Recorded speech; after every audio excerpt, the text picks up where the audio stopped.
Thanks to Baron of Dice, Grey Matter Gaming, and Monument Hobbies for sponsoring this video. The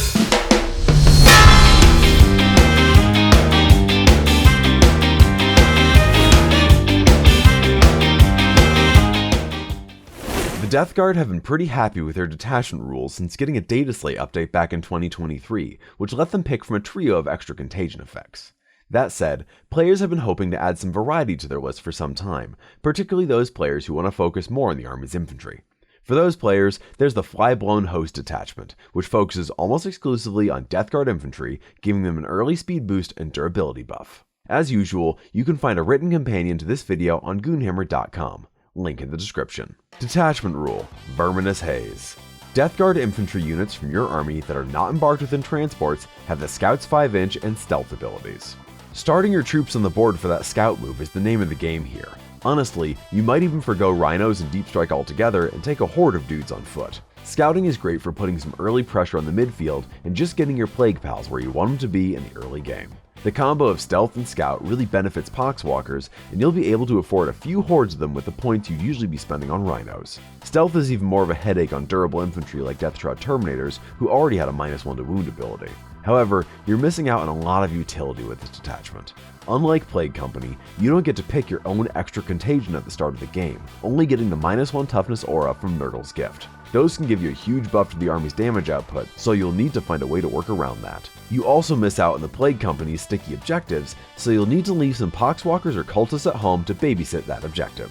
Compared to the enhancements you get in the Plague Company detachment, these are a real step up, ranging from nice to have to auto take.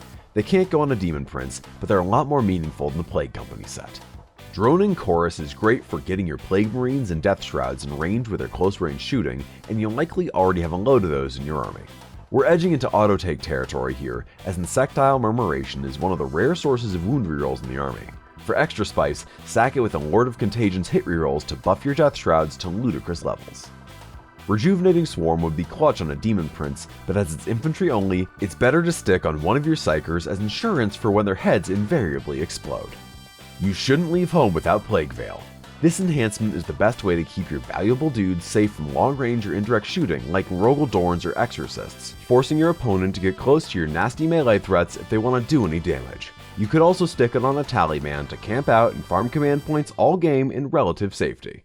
The Flyblown Host Detachment has some solid stratagems, all of which are geared toward use on infantry units. They're stronger and more reasonably priced than the Plague Company set, with none costing you 2 command points to use. This stratagem set also features some of the faction's only rerolls to hit. Nauseating Paroxysms is a fine stratagem to have in your tool belt, especially since you'll likely be leaving the Plague Burst Crawlers at home, useful for flipping an objective for scoring or preventing combat interrupts. Vermin Cloud is extremely good, as a 6-inch consolidation or pile-in can tag units your opponent thought were safe or grab an objective with ease. This stratagem alone will win a lot of games in the right hands. Eye of the Swarm isn't that amazing on paper, but if your Plague Marines are tied up with a chaff unit, they could clear them out and charge something else. It's especially useful when you have several torrent weapons on a unit and you want to shoot yourself free of combat. Droning Horror is another rare source of rerolls, and with how close you want your dudes anyway, you'll likely be getting full rerolls to hit. Best on a big unit of Blight Lords. Enervating Onslaught turns your infantry into linebackers, essentially giving your dudes tank shock. The challenge will be getting your models into engagement range to actually cause those mortal wounds, so don't count on rolling 20 dice with your Poxwalkers here. Last is Myphitic Invigoration, which makes your hard-to-kill infantry even harder to kill. A brick of Poxwalkers that is -1 to hit from Stealth, -1 to wound from Myphitic Invigoration, has a 5-up Feel No Pain, and can scout 5 inches, is going to be a headache to deal with. With this detachment, you're generally trading versatility and killing power for some extra durability and a burst of early game speed. That initial scout move is what this army is all about, and means even slow units like Death Shroud Terminators can start way up the board, letting them be midfield bullies like Deathwing Knights. That scout move will also get you onto objectives early and help close the gap with the enemy, where your short range shooting and melee abilities can really kick in.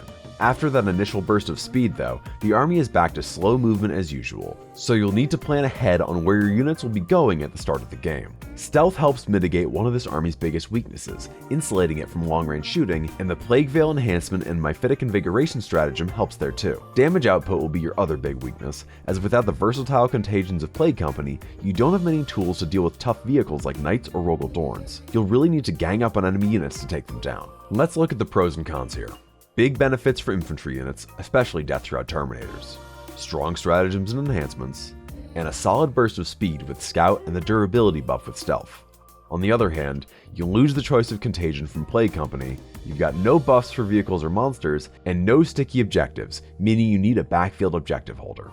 We're thinking Flyblown Host lists aren't going to look all that different from infantry-heavy Plague Company lists, but starting stealth scouting infantry on the table instead of in transports and deep strike should shake things up a little. The big winners here are Death Shrouds and Poxwalkers, so if you have a zombie horde lying around from 8th edition, take this as an invitation to go hog wild. With a rock-solid suite of enhancements and stratagems, Flyblown Host looks extremely playable right out the gate, and should offer a familiar but distinct playstyle to folks who are starting to get tired of the indexed detachment. We hope you've enjoyed our first detachment focus. If you'd like to read even more tactical analysis and check out a sample list, head on over to goonhammer.com and consider backing us on Patreon for even more cool stuff.